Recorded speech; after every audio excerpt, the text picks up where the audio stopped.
Hi guys, welcome back to the channel. Have you ever wondered if Excel has any capabilities outside what you see in a spreadsheet or a workbook?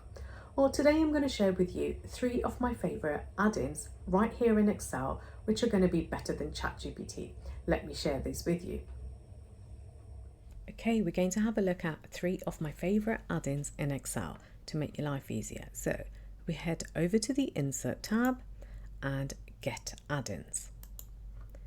Now, when you're here, you can explore a number of categories. Some are free and some are paid, so it would mention additional purchase required. I'm just going to show you the ones that I have installed at the moment. The first one we'll look at is the mini calendar and date picker.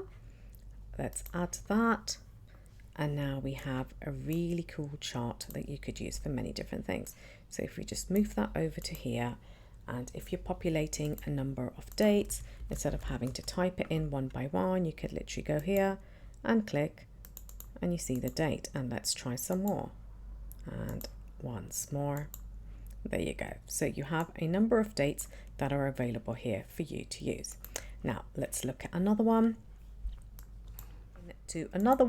And we will go to the people graph.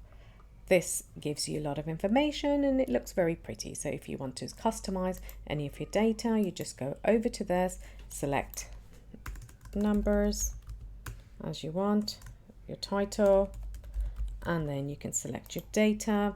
So we can do some sample data here, number of people, and let's see what type of phone they have, Android and an other. So if we just populate a number here, and then we can add 70 here, we can go select the data, phone,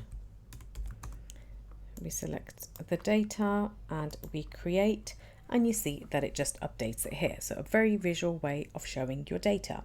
If you go on to the settings, you can change the way that it looks. You can have a look at the different ways there. You can even try the theme.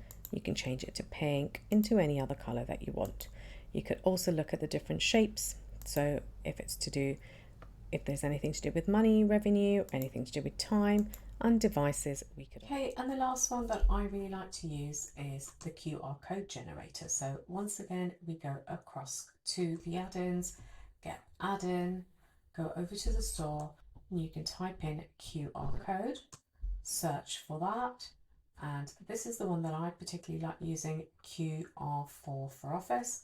We just add that and we have it here on the right. So by default, you have a black color and a white background, and you can type in, for example, if you want it to go across to Google, you can just type it in there. You can change the color, you can change the size and insert that. And there you have it, a fully scannable, downloadable QR code. Well, that's the end of the 3 different add-ins that I really like to use on my day-to-day work. I hope that you've enjoyed watching these, and I hope that you would find some use for them in your day-to-day work.